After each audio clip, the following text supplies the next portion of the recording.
Kash Patel lashes out on Capitol Hill, proving there's nothing that he's more passionate about than providing cover for a billionaire pedophile. This is just another day. There is a lot of emotional instability going on in our country right now, and people everywhere are looking for any type of consistency. So thank God Trump officials are being consistent in covering for their boss when it comes to his involvement with Jeffrey Epstein. Did you ever tell Donald Trump his name is in the files?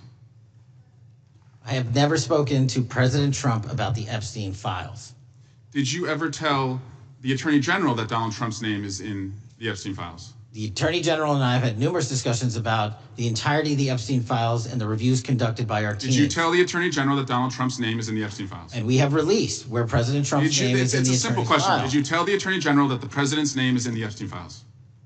Wow, I haven't seen someone play dumb like that since every time I've seen Eric speak. He's playing, right? I mean, no one can be that dumb, right?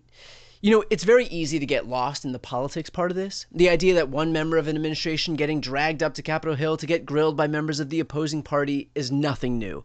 It's like learning RFK went swimming in a different body of toxic water. Not too surprising anymore. We've seen congressmen grandstand, we've seen administration officials stonewall, but what is new is the topic at hand, which is how involved was the sitting president of the United States with a billionaire's sex trafficking ring? And when you look at it through that lens, it makes Kash Patel's response all the more damning, especially since, according to him, he is in direct control of Epstein's black book. Who has Jeffrey Epstein's Black book? black book? FBI. But who? That is, I mean, there's... Oh, that's under direct control of the director of the FBI. Well, whenever Kash finds that guy, he's going to be in some deep shit. Now, thanks to the statements from Trump's own attorney general, as well as a fun post from the king of ketamine, we know that Trump's name is in the Epstein files. But how many times? Well, that's a mystery. You said you don't know the number of times Trump's name appears in the files, so it could at least be 1,000 times. Is that right? The number is a total misleading factor. It sounds like if you don't know the number, it could at least be 1,000 times. It's not. It's not. Is it at least 500 times? No. Is it at least 100 times? No. Then what's the number? I don't know the number, but it's not that. Do you think it might be your job to know the number? My job is to provide for the safety and security of this country. Oof, you've heard the saying, methinks you doth protest too much. I hate to say it, but when it comes to lying to Congress, Kash has a bit of a Patel. You're welcome. But it's honestly stunning to watch a man who promised to rain hellfire on anyone involved with Epstein be so cagey with his answers. I mean, what about the birthday card signed by Trump that says, "May every day be a wonderful secret"? You've seen the picture of the woman's body with the writing and the president's signature. The president says that's not his. Mm-hmm. Okay? The president says it's not his. The Republican colleagues say it's not his. The administration say it's not his. Will you be opening up an investigation into the Epstein estate for putting out a fake document with the president's signature linking him to the world's largest pedophile ring? Will you be opening that investigation into that? On what basis? On what basis? They literally put out a fake document, according to the president, with a fake signature. It's a forgery of the president of the United States signature. Exactly. Kash Patel can join Trump and the rest of his party in saying that card is a total work of fiction, but he doesn't have the balls to actually throw tons of federal dollars at an actual investigation. Sure, I'll do it. Okay, I look forward to that investigation. Sure, I'll do it? That's the response from the literal FBI director at the prospect of a news outlet posting a purported fraudulent document linking the president of the United States to a notorious pedophile? One might think that if you're in a unique position, as, say, the director of the FBI might be, to investigate and prosecute criminals, you know, the ones that totally forged that birthday card, that might be a good place to start. But of course, that would require Kash Patel believing his own bullshit, and lo, he does not believe his own bullshit, which is why it hits him like a ton of bricks that the natural next step of this story about a forgery is that it's his job to then investigate that lie. Apparently, when Kash is asked how far he's willing to take a lie, his response is, "Bitch, pack a snack, because this is going to be a long trip." And by the way, it wasn't just the director of the FBI who was trying to put this whole Epstein scandal to bed.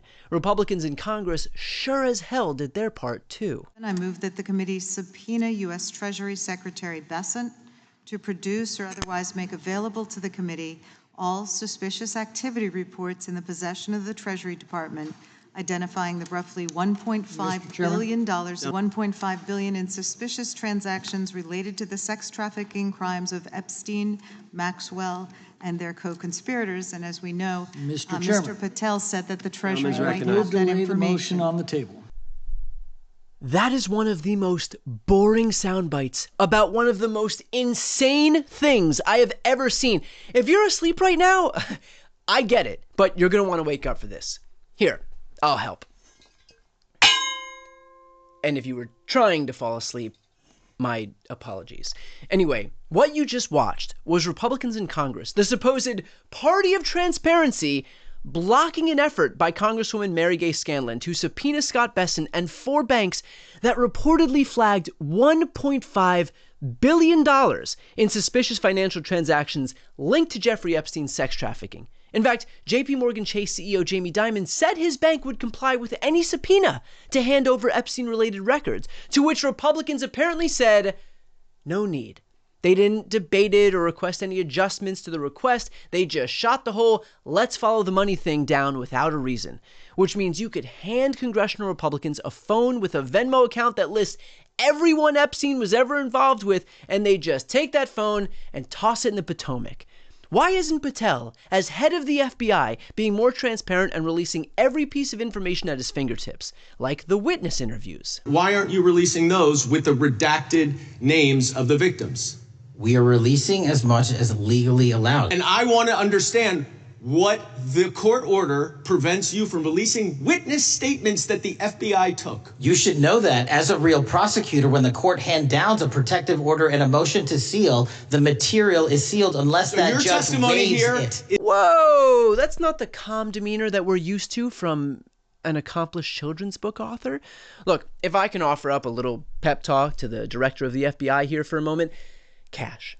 The idea that there are somehow insurmountable hurdles and roadblocks preventing you from getting to the bottom of who was involved in Jeffrey Epstein's sex trafficking ring, that doesn't sound like a member of the Trump administration to me. The words, we can't, and it's not legal, are not phrases in this administration's lexicon. Frankly, neither is, we made a mistake, or I think that's too much gold. But you can do this, Cash. Your boss has shown the American people that when the going gets tough, well, you don't even acknowledge that the going has gotten tough. You just claim, we have the hottest country anywhere in the world. Cash, this whole idea of adhering to political norms, following the rules, or even obeying the laws is not what you guys are about.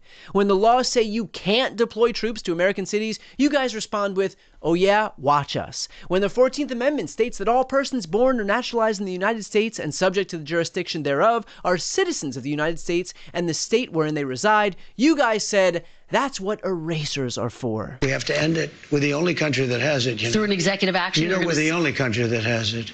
Do you know, if somebody sets a foot, just a foot, 1 foot, you don't need 2, on our land, congratulations, you are now a citizen of the United States of America. Yes, we're going to end that because it's ridiculous. And when the Constitution prohibits the president from receiving plain-sized gifts from foreign entities, you guys said you would think long and hard about that while Trump shovels down another Big Mac at 30,000 feet. Cash, look in the mirror. You're better than this. I mean, you're not, but at least your excuses should be. We can't release the files because a judge told us we couldn't? Come on, man. Even if I were to make the most low-budget, Lifetime movie that I could about a director of the FBI engaging in a cover-up of the nation's biggest pedophile scandal involving the president's billionaire friend, and there was that line of dialogue, the actor playing you would be like, could we come up with something a little less on the nose? For years, Kash Patel profited off the idea that if he were ever in charge, he would uncover the truth about the Epstein files, and he would be the guy to name names and hold anyone involved accountable. So the only response we want from him when we ask, can you just do the thing you promised everyone for years that you would do, is, sure, I'll do it. Okay. But I won't hold my breath. Before you go, if you enjoyed this content and you want to see more and support independent media, please subscribe to this channel. The subscribe button will be right here on the screen. But second, the reality is that we are now in a political environment where this administration can lean on any of the social media platforms to suppress certain voices if they don't like critical coverage. That means my longevity here is in the hands of a few tech billionaires who are already making it clear that they are willing to cater to this administration.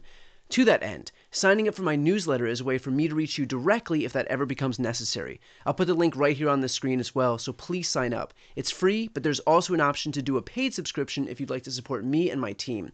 I really appreciate it. Thanks so much for watching.